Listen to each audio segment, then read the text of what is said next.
멍 때리고 싶을 땐 도비TV. 도와! 도린이 여러분들 안녕하세요, 도비입니다.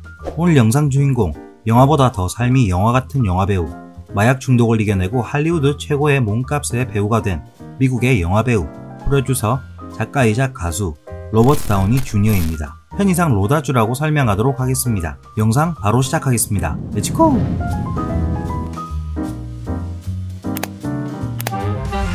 본명 로버트 존 다우니 주니어, 1965년 4월생, 만 55세 뱀띠입니다. 우리나라 연예인 장혜진, 전인화, 박미경, 와, 역시 백수단 선배님, 김종서, 김태원, 이승환 등과 동갑입니다.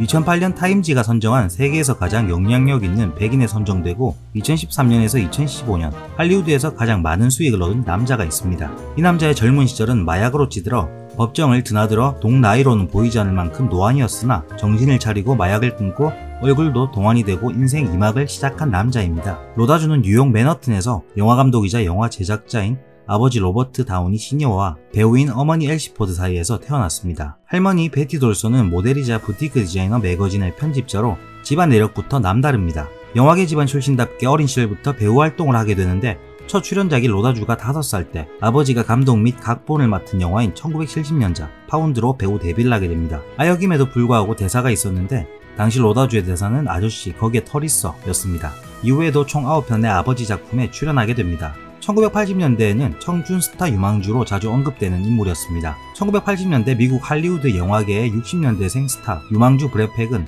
한국말로는 대충 노스페이스 군단, 도비TV.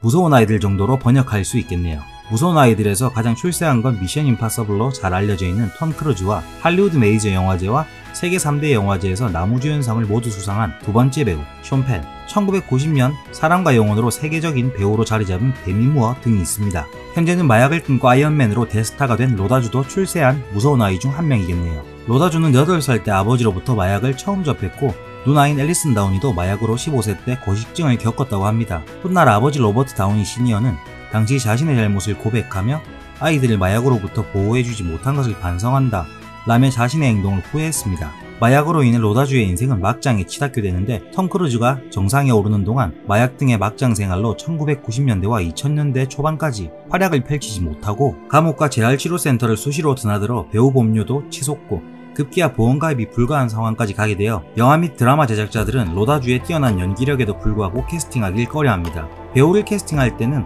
영화 촬영 기간 동안 배우의 안전을 위해 제작사에서 보험료를 지불해주는데 감옥과 재활치료센터를 수시로 드나드는 배우인데 오죽했을까요? 심지어 관련 내용은 애니메이션 심슨 가족의 시즌 11 에피소드 1화에서도 나옵니다. 1992년 채플린에서 찰리 채플린 역으로 열연하여 아카데미 나무주연상에 후보 지명이 되어 당당하게 나무주연상을 받지는 못했지만 영국 아카데미상 나무주연상을 수상하며 영화인들의 주목을 끌게 되고 1995년 이언 맥컬런의 제안으로 리처드 3세의 고작 3분 단 3마디 출연했는데도 포스터에 출연할 정도로 로다주의 인기가 대단했다는 걸 알 수 있습니다. 이렇게 승승장구하고 이제 날아오를 일만 있을 줄 알았지만 역시 인생은 쉽게 풀리지 않습니다. 청춘 시절의 인기뿐만 아니라 20대 때 7년이나 동거했던 연인이자 섹스 앤 더 시티의 동갑내기 배우인 사라 제시카 파커와 마약 중독으로 결국 결별하게 됩니다. 로다주가 마약 중독에 빠져 허우적댈 때도 곁을 지켜왔던 보살, 아니 사라 제시카 파커이지만 계속되는 마약 중독에 지쳐 결국 결별하게 됩니다. 여자친구인 보살 사라 제시카 파커와 헤어진 지 얼마 가지 않아 배우 겸 가수인 데보라 펠코너와 교제하게 되고 1992년 5월 29일 결혼식을 올립니다. 그리고 1년 후 1993년 두 사람 사이에 아들인 인디어 펠코너 다우니가 태어납니다. 아이가 태어나면 부모가 바뀐다고 로다주 역시 아이를 생각해서 마약을 끊고 행복하게 살았습니다. 하고 이야기가 끝나면 좋겠지만 로다주는 다시 마약에 손을 대게 되었고 그로 인해 재활원과 감옥을 들락날락거리다 결혼생활에도 한계점을 맞게 되어 2001년 로다주와 데보라 부부는 별거기관과 양육권 분쟁을 벌이다 2004년 정식으로 이혼하게 됩니다. 처음부터 로다주가 마약 중독으로 이슈가 된 것은 아닙니다. 본격적으로 마약 중독으로 이슈가 된 건 아이러니하게도 마약 중독자 역으로 출연한 영화 회색 도시가 개봉하던 시기였고 이후 재활원에 들어가 정상인이 되어 돌아왔으나 8년 후인 1995년 코카인과 헤로인을 상습적으로 복용해 다시 재활원으로 입소하게 되는데 친구 숀 펜과 데니스 케이드가 집으로 쳐들어가 마약 치료센터에 강제로 집어넣은 시기가 이때입니다. 마약 센터에 강제로 집어넣지만 얼마 가지 못해 재활원에서 탈출하게 되는데 너무 급하게 탈출한 나머지 옷도 입지 못하고 알몸 상태에서 차를 운전하다 경찰의 제지를 받게 됩니다. 1년 후 퍼시픽 코스트 고속도로를 과속으로 달리던 로다주는 다시 경찰의 제지를 받고 불법 마약과 총기 소지로 경찰에 체포되는데, 이런 위험천만한 상황에 한 달 후 마약에 취한 상태에서 이웃집 소년의 방에 들어가 옷을 벗은 채로 잠을 자는 큰 실수를 해버려 3년의 보호관찰 명령을 내리게 되고 다시 재활센터로 보내지만 4일 후 탈출해 4시간 만에 경찰에 붙잡히는 망신을 당하게 됩니다. 이런 계속적인 일탈 행동으로 첫 번째 아내인 데보라 펠코너가 떠나게 된 것이죠.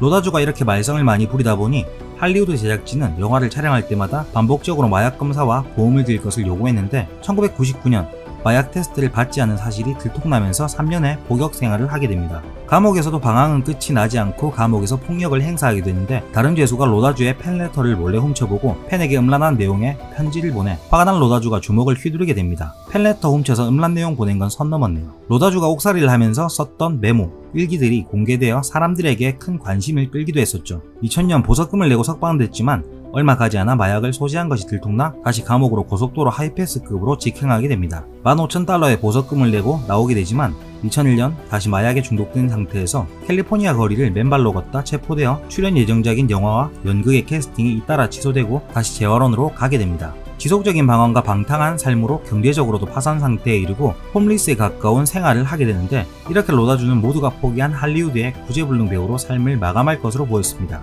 이런 로다주가 마약을 끊으려고 결심하게 된 일화가 있는데, 평소처럼 차 트렁크에 마약을 가득 싣고 가다 버거킹에서 자신이 좋아하던 치즈버거를 사 먹었는데 그 어떤 맛도 전혀 느끼지 못했다고 합니다. 그 순간 내가 좋아하는 버거 맛도 제대로 못 느낄 지경까지 몸이 망가졌구나 하고 석가모니급의 깨달음을 얻고 그대로 차를 몰고 바다로 가서 트렁크에 가득 실려있던 마약을 몽땅 버렸다고 합니다. 이를 깨닫게 해준 버거킹에게 감사하다는 뜻에서 아이언맨에서 버거킹 치즈버거를 먹는 장면을 일부러 집어넣었다고 합니다. 버거킹 치즈버거가 마약을 끊게 만든 계기가 되었고, 2002년 고티카를 찍으며 만나게 된 영화 프로듀서인 지금의 아내 8살 연하 수전 러빈을 만나게 되면서 마약과 알코올 의존증에서 완전히 벗어나고 덕분에 배우 활동도 활기를 되찾게 됩니다.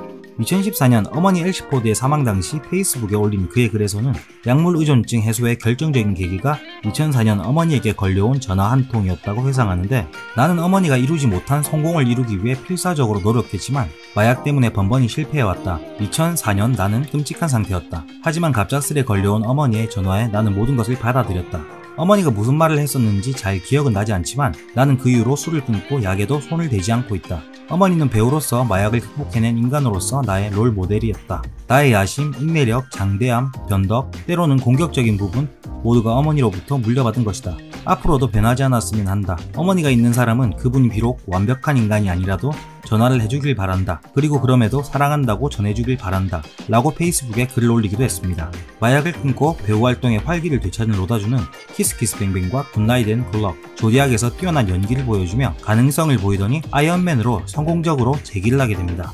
2010년에는 아내와 함께 팀 다운이라는 영화 제작 회사를 설립하게 되는데, 둘의 첫 번째 제작 영화는 닥터 두리틀입니다. 해당 영화는 안방극장을 떠들썩하게 하고 흥행몰이에 성공하지는 못했습니다. 저는 개인적으로 재밌게 봤습니다. 아이언맨을 찍을 당시 연기력은 검증받았지만 워낙 사고를 많이 쳤던 전적이 있어서 당시 제임스 로드 중령역의 테런스 하워드보다 몸값을 적게 받았는데, 이때 로다주의 출연료는 50만 달러, 한화 약 5억 4천만 원에 불과했습니다. 그래도 많은데. 하지만 2013년, 2014년 각 7,500만 달러, 한화 약 836억 원, 2015년 8천만 달러, 한화 약 896억 원을 벌어들여 할리우드 최고 수입을 얻은 배우가 되었습니다. 2014년도는 그의 출연작이 없음에도 불구하고 개런티만으로 최고 수입을 얻은 배우가 되었으니 역시 연예인 걱정은 하는 게 아닙니다. 2019년도에도 어벤져스 엔드게임으로 2천만 달러, 한화 235억 원의 출연료에 더불어 어벤져스 엔드게임의 순수익인 7억 달러에서 8%를 추가 개런티로 지급받아 총 7,500만 달러, 한화 약 880억 원을 받으면서 배우로서 받을 수 있는 사상 최고 수익을 기록하기도 했습니다. 옷을 못 입기로도 상당히 유명해서 패션 요정이라고도 불립니다.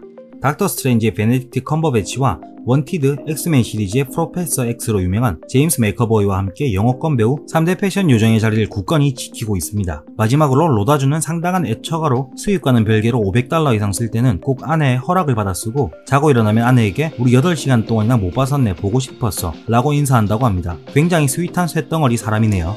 마약 중독으로 구제불능의 삶을 살 뻔했지만 지금은 할리우드 최고의 몸값이 된 로버트 다우니 주니어의 이야기 어떠셨나요? 오늘 영상 재미있으셨다면 구독과 좋아요는 도비에게 큰 힘이 됩니다. 다음 영상에서 더 좋은 영상으로 찾아뵙도록 하겠습니다. 궁금한 인물이 있다면 여러분은 커뮤니티 게시판에 댓글만 달아주세요. 영상은 제가 만들겠습니다. 마오리 부족, 모야 부족, 아프가니스탄 등 제3세계 인물은 제 검색 능력 바뀌니 양해 부탁드리겠습니다. 여러분의 댓글과 관심이 좋은 영상을 만들 힘이 됩니다. 도박! 멍 때리고 싶을 땐 도비TV.